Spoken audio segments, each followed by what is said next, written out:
Estudo do Evangelho de Jesus, Carta de Paulo aos Romanos. Capítulo 4 de Romanos. Que diremos, pois, ter alcançado Abraão, nosso pai, segundo a carne? Porque se Abraão foi justificado pelas obras, tem que se gloriar, mas não diante de Deus. Aí aqui nós temos que procurar entender. Primeiro, Paulo falava aos romanos para que os romanos tivessem fé. E ele trabalhava a fé. E naquele momento ele tinha que converter os romanos. Os romanos já eram bons. A maioria deles gostavam de serem justos, gostavam das coisas certas. Portanto, as autoridades romanas tinham um processo de julgamento bastante justo para a época. Tinha que ouvir as testemunhas, tinha que fazer a cariação para determinar os fatos para quem seria punido. Isso em condições normais, não estou falando de condições de guerra. E quando as pessoas chegavam e falavam que Abraão tinha feito a ser justificado pela obra, então eu tive que fazer uma pesquisa sobre Abraão.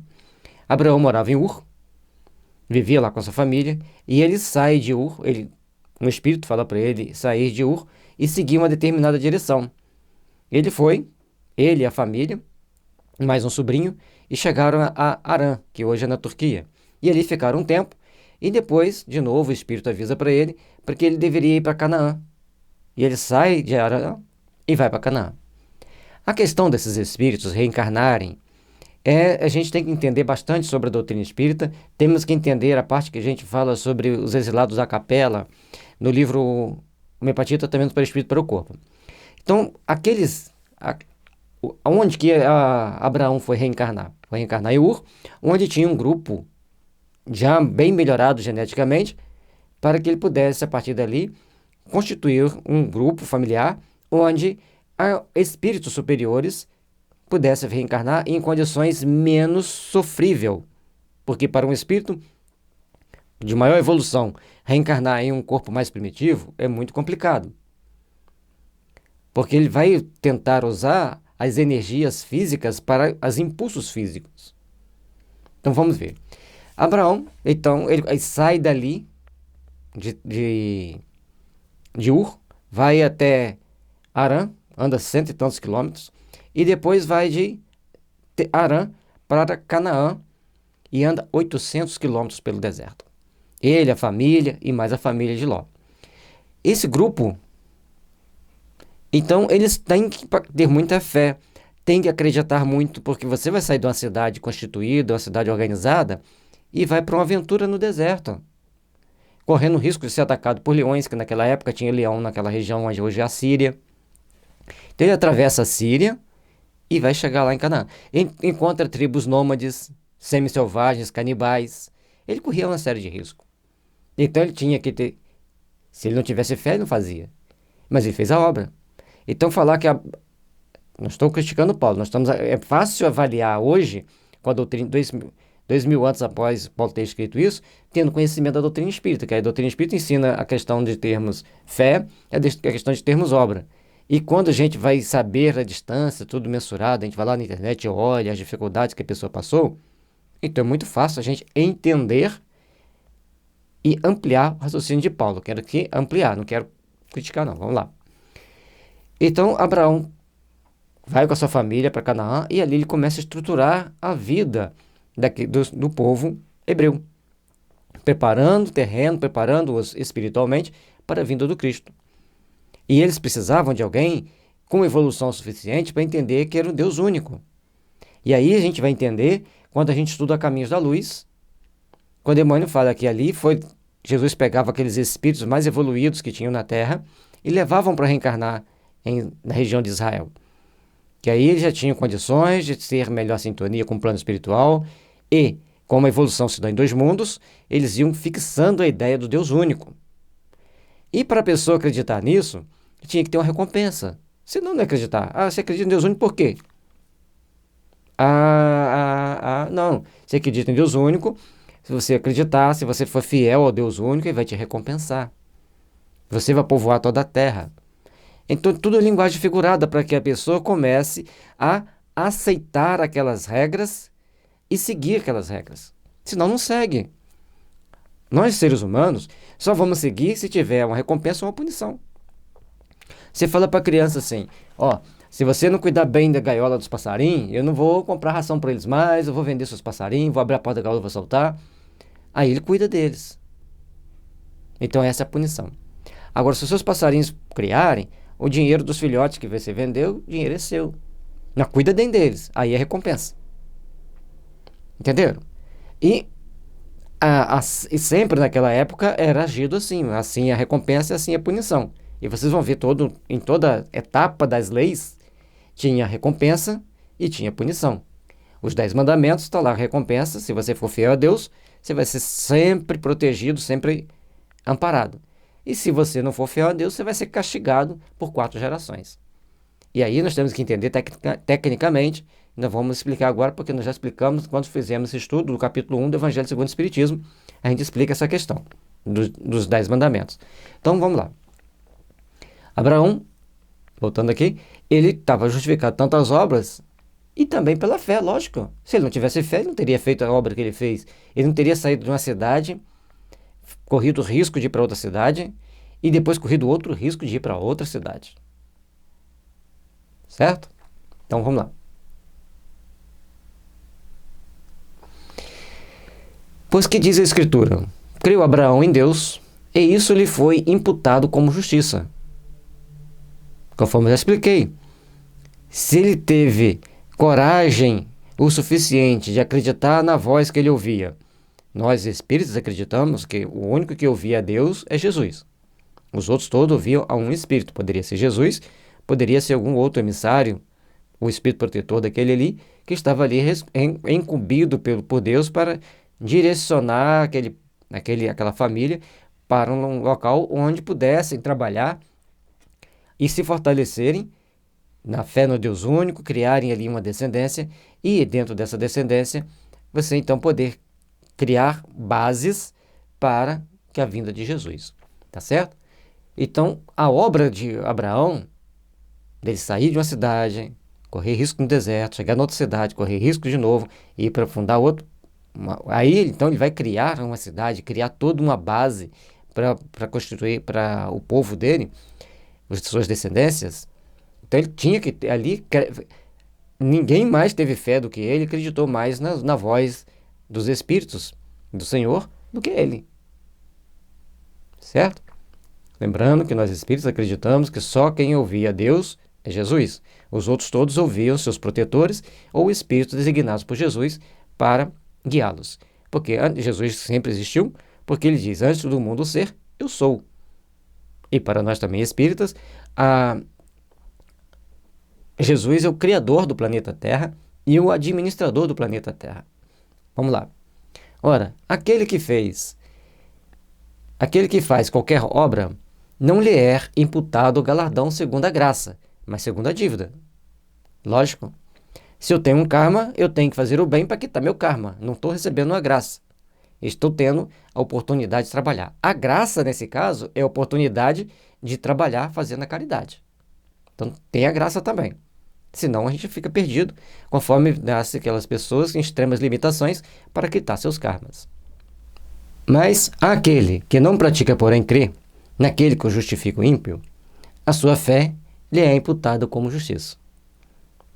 Bom, quem vai justificar o ímpio? E aqui, Paulo tinha que, sempre a gente tem que repetir, Paulo tinha que justificar porque era importante as pessoas crerem e se converterem. Aí ele chegava para grupos de pessoas que tinham os malfeitores, conhecidamente malfeitor, que chegava, conversava com Paulo e se convertiam. As pessoas falavam assim, mas por que você está salvo? Ele era ímpio, ele roubava, ele matava. E agora se converteu, vai perdoar os pecados? Então ele tinha que justificar que naquele momento Deus permitia que ele, Paulo, em nome de Jesus, aliviasse o sofrimento daquela pessoa e desse-lhe um novo sentido para a vida. Então, aquele que não pratica, porém crer naquele que justifica o ímpio. E quando Jesus chegava, aquelas pessoas todas estupiadas, todas mutiladas, e falava, levante e anda. E a pessoa levantava, endireitava todos, perna, braço, tudo voltava a andar normalmente. O cara com o braço lá mirrado, ele estende a mão. O cara não conseguia estender a mão, fez o movimento que pôde, Jesus bota a mão dele retinha e sai de lá com a mão igual a outra, perfeita, funcionando. Então, ele, para o povo, aquela pessoa era um pecador. Então eles acreditavam em reencarnação. Se ele pecou para nascer torto, ele pecou na encarnação anterior, não naquela dali. Aí Jesus consertava a mão dele, então justifica o ímpio nesse sentido, certo? A sua fé lhe é imputada como justiça, porque se ele consegue se curar, é porque ele tem fé. E a justiça foi dada a ele para melhorá-lo, baseado na fé que ele tinha. Mas também nós temos que entender que aqueles aleijados que Paulo encontrava e curava, eles eram instrumentos de Deus para fazer nascer a fé naqueles que eram tecnicamente perfeitos, mas eram cheios de mazelas morais. Mas como eles viam Paulo curando a pessoa, falavam, pô, esse cara tem o poder mesmo, é o enviado de Deus. E ele dizia que ele fazia tudo em nome de Jesus. Humildade e respeito às regras. Assim como João Batista, que foi extremamente fiel aos princípios estabelecidos por Deus e pelos mentores da humanidade, que gerenciaram a sua encarnação para ele fazer exatamente o que fazia, e dizer que Jesus viria após ele e faria muito mais, e ele já tinha conquistado a confiança da maioria das pessoas de Israel. Então, naquele momento que ele chega e diz, o que virá após mim é muito maior do que eu, demonstra ele ter humildade e respeito por aquilo que ele ia fazer, pela sua responsabilidade em fazer o que tinha que fazer.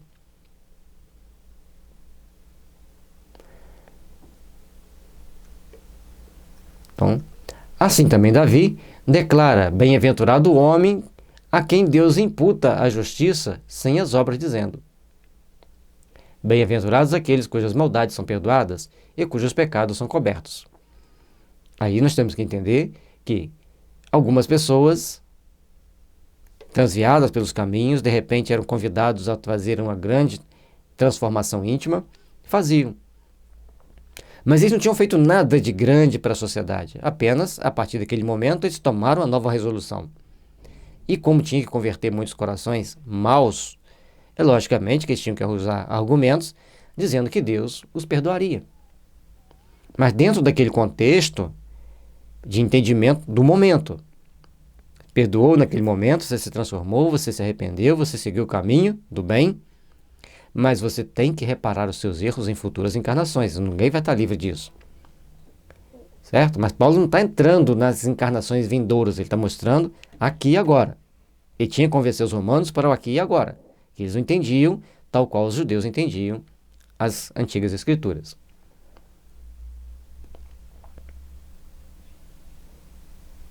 Então, se são perdoados os pecados, e eles podem seguir uma vida normal, então Deus ajuda-nos pela graça, sem a tarefa. Porque aquele já está perdido. Então, naquele momento, Deus o ajuda, por intermédio dos espíritos que são incumbidos de fazer esse tipo de trabalho.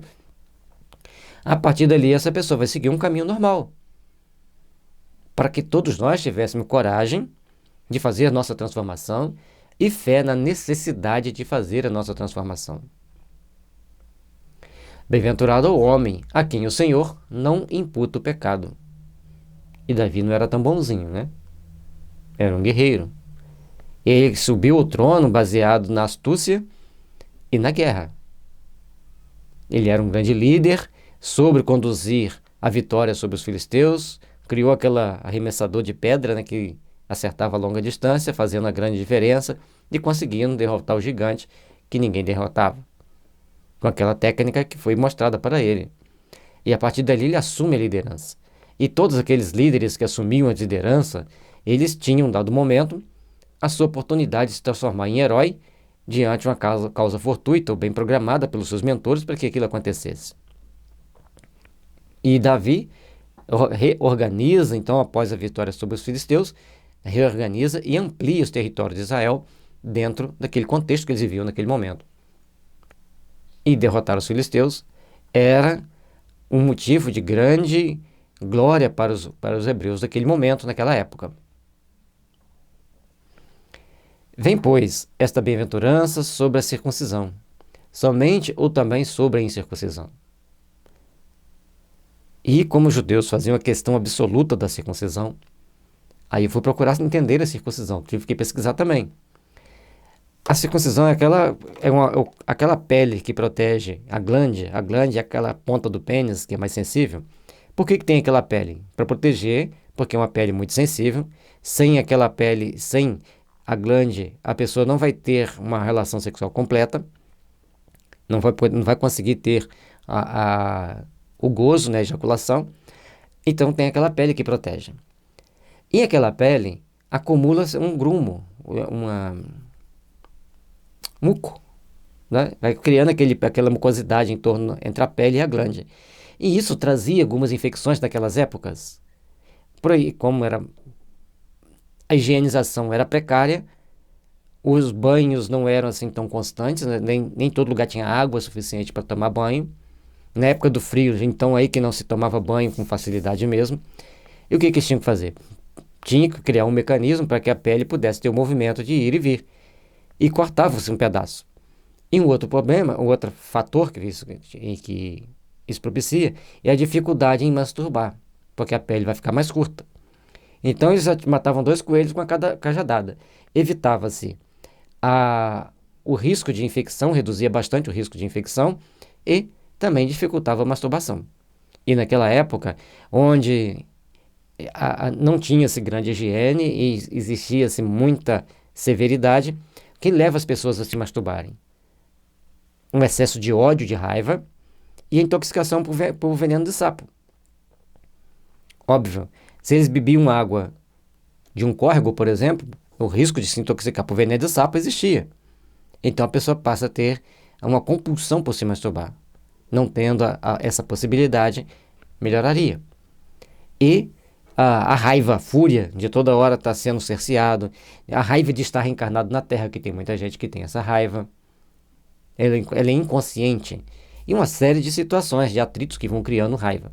Isso, a gente está falando isso baseado em 2 remédios da homeopatia, o Staphysagria, que é o remédio da raiva, a pessoa tem muita raiva, sempre a filha com raiva da mãe e o filho com raiva do pai, e o Bufurrana. Bom, entendemos essa parte. E até Abraão não tinha circuncisão. A circuncisão vem após Abraão e Moisés estabelece como lei, exatamente para garantir uma identificação do povo hebreu e garantir também a questão da higiene e o respeito às regras estabelecidas por ele. E aí a questão, Abraão não era circundado ou era circundado? Ele se circundou depois? Ninguém sabe, já passou tantos anos, mais de 4.000 anos. Então vamos lá, ou mais de 2.000, né? Porque dizemos que a fé foi imputada como justiça a Abraão. Conforme já explicamos, para ele fazer aquela viagem, ele tinha que ter fé, acreditar piamente nas palavras daquele Espírito que falava com ele. Como lhe foi, pois, imputada? Estando na circuncisão ou na incircuncisão? Não na circuncisão, mas nem circuncisão. Se aquele momento ainda não havia a prática da circuncisão, então ele não era circuncidado. A partir dali, suas gerações passaram a ser circuncidadas. E ele faz o jogo filosófico da situação, fazendo as pessoas refletirem se Abraão era circuncidado ou não era, de todo jeito ele foi justificado segundo o entendimento dos hebreus. E logicamente que Deus não vai querer nos julgar se a gente foi ou não circuncidado. Vai nos julgar pelo nosso coração. Assim nós entendemos hoje. Mas naquela época, os debates eram mais acalorados no sentido físico da fé. As pessoas não pensavam, como pensamos hoje, no aspecto moral e ético das relações, e sim no aspecto físico. Vejamos.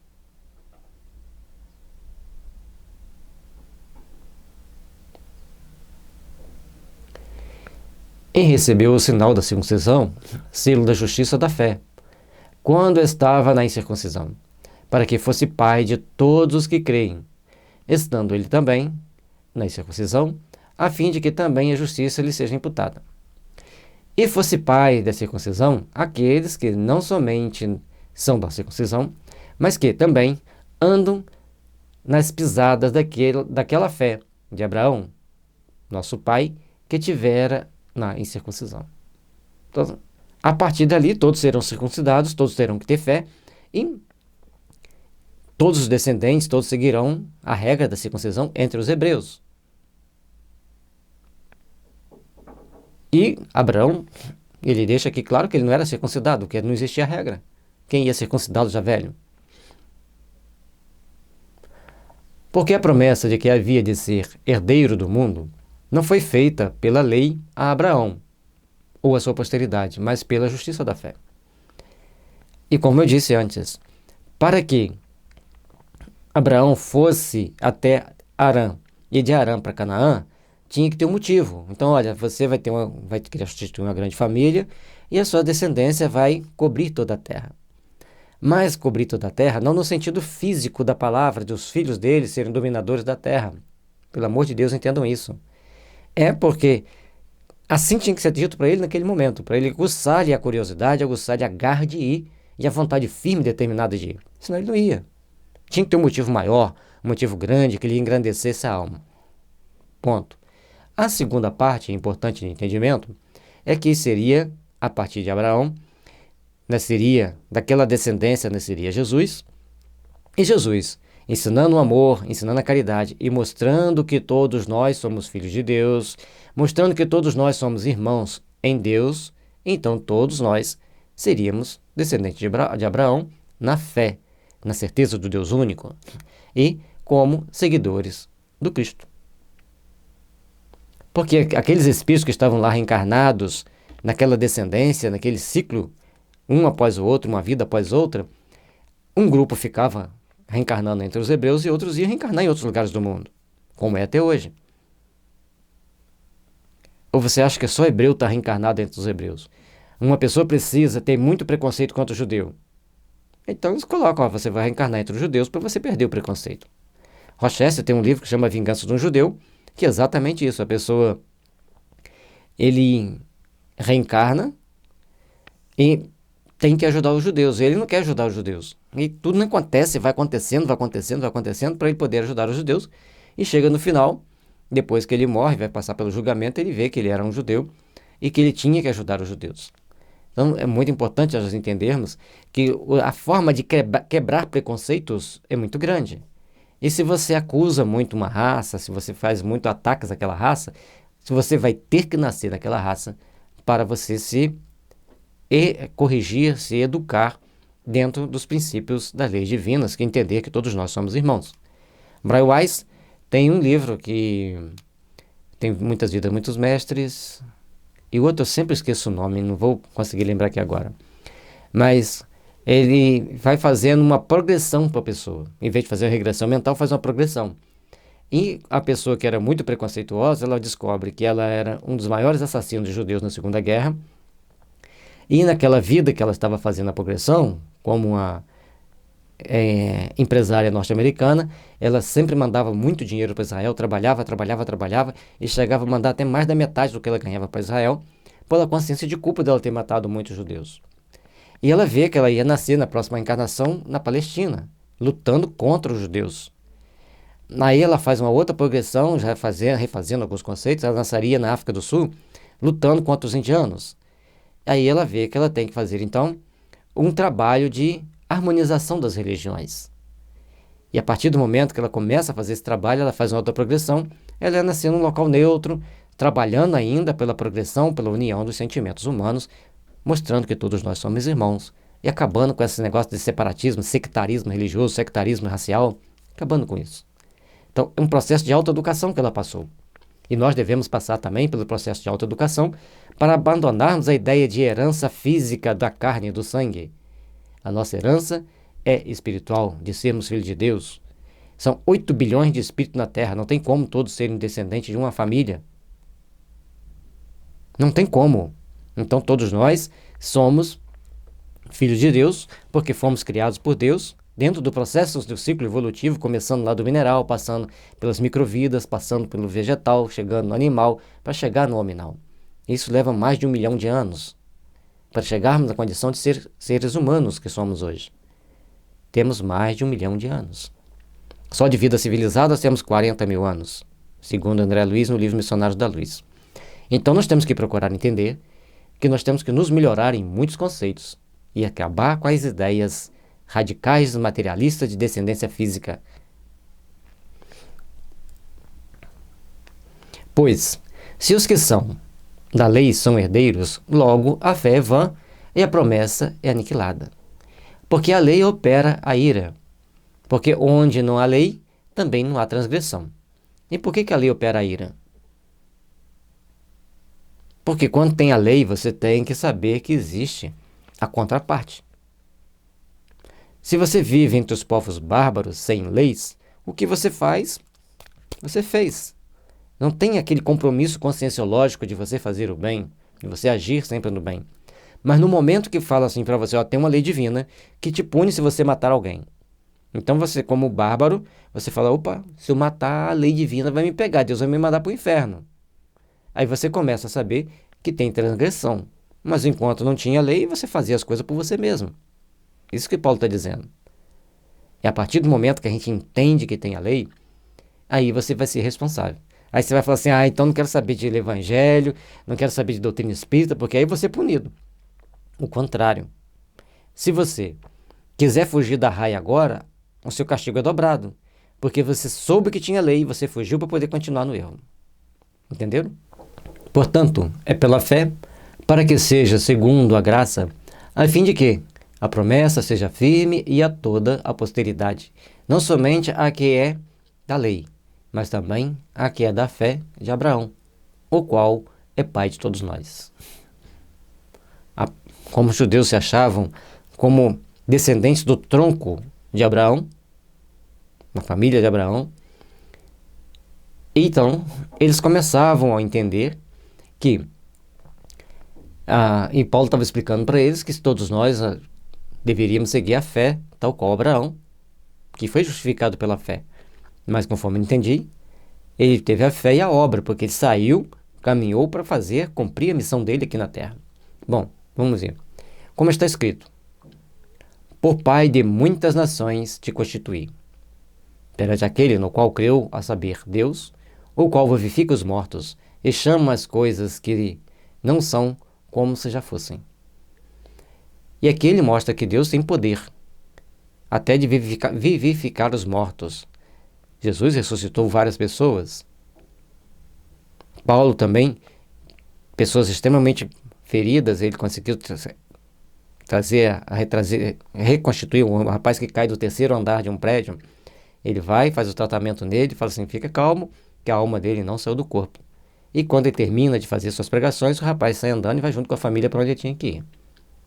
Então, em Atos. Pedro levanta a Tabita, que estava morta. Aí você fala, não, estavam catalépticos. Eu vou ficar com a letra da Bíblia, ele ressuscitou. Se nós acreditamos que Jesus criou o planeta Terra, ele poderia fazer qualquer coisa. Ele tinha conhecimento, poder para isso. É importante entendermos isso. E Lázaro, que ele ressuscita também, Lázaro já estava enterrado há vários dias e já cheirava mal. Isso que está escrito lá. Se ele tivesse cataléptico, não estaria cheirando mal. Certo? E ali ele demonstra o poder de Deus e dá um testemunho enorme para todos aqueles que tivessem lá poder acreditar que ele era filho de Deus. Então, o momento, a circunstância era daquele jeito. Nós não temos visto hoje pessoas estarem quase morte e voltar para a vida com as aparelhagens que nós temos? Então, a aparelhagem de Jesus era psíquica, de tamanho poder que ele poderia mudar qualquer coisa.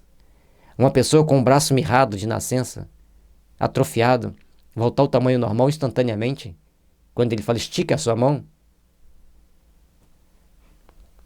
Então, ele tinha poderes que transcendiam em muito o nosso entendimento. E, recentemente, Satya Sai Baba, na Índia, fez grandes demonstrações de poder de cura, para mostrar para nós, diante de câmeras de televisão, que ele curava as pessoas naturalmente. Às vezes ele nem impunha, fala, que bom que você vive Baba, o Baba está feliz. Levanta e anda. E às vezes ainda falava assim, estou te livrando de séculos de sofrimento dos seus pecados. E aí? Então, esse entendimento é que nós temos que procurar ter. Raciocinar baseado em dados. E seria pai de muitas nações pela fé que estabeleceria em todos aqueles corações a gratidão e o respeito a Jesus como enviado de Deus para a humanidade, como governador do nosso planeta, como aquele que trouxe a essência dos ensinamentos divinos para nós caminharmos juntos e mostrando que todos nós somos irmãos perante Deus, independente da nação que estivermos, da raça, da cor. Todos somos descendentes de pai, somos filhos de Deus. E não tem que ter descendência deste ou daquele tronco familiar. Temos que ter descendência de Deus, em espírito, não em matéria. E no caso de constituir pai de muitas nações, porque as nações, entendendo a missão de Abraão, de obedecer à voz do Espírito que falava com ele, para ele ir para Harã, depois para Canaã, é louvável.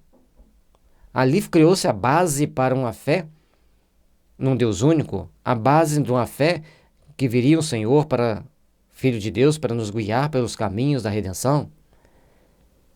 E Jesus levou 2000 anos preparando aquele povo para ele poder vir. E Abraão deixou a base, o cerne do primeiro, da forma de acreditar, a cerne da forma de crer, o cerne da organização que se deveria ter. Então, por isso ele é louvado e respeitado. É um grande missionário que veio à Terra. E assim, ao entender essa tarefa de Abraão, a gente passa a ter outros olhos para Abraão, o qual, em esperança, creu contra a esperança que seria feito pai de muitas nações, conforme lhe foi dito: assim será a tua descendência. E, conforme eu disse antes, para que ele tomasse aquela ação, tinha que ter um interesse. Todos nós somos movidos por interesse. Cada um de nós temos um tipo de interesse diferente, mas temos um interesse.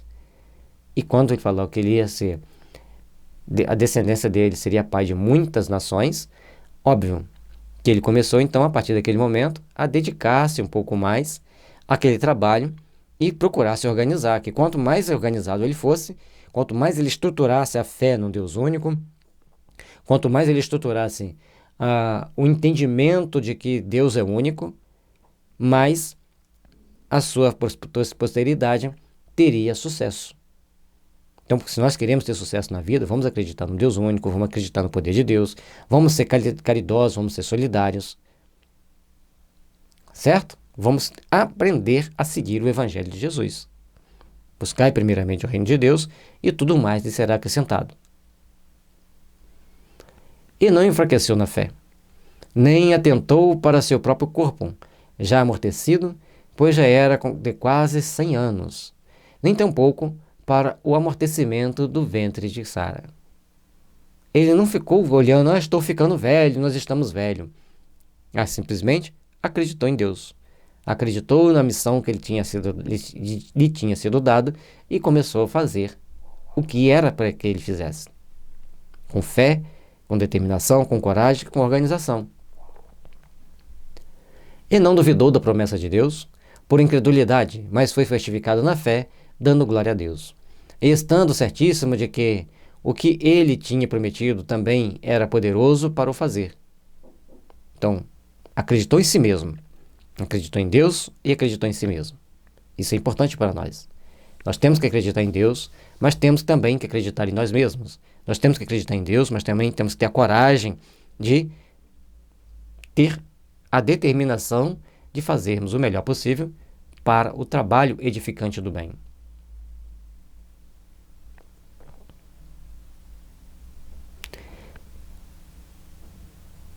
E olha que interessante. E estando certíssimo de que o que ele tinha prometido também era poderoso para o fazer. Então, o que aquela voz havia prometido a Abraão, ele viu que ele tinha coragem de fazer. Ele teria condições de enfrentar aquelas adversidades e fazer o que era necessário fazer. A fé em si mesmo e em Deus. Pelo que isso lhe foi também imputado como justiça. Ora, não só por causa dele, está escrito que ele fosse tomado em conta, mas também por nós, a quem será tomado em conta.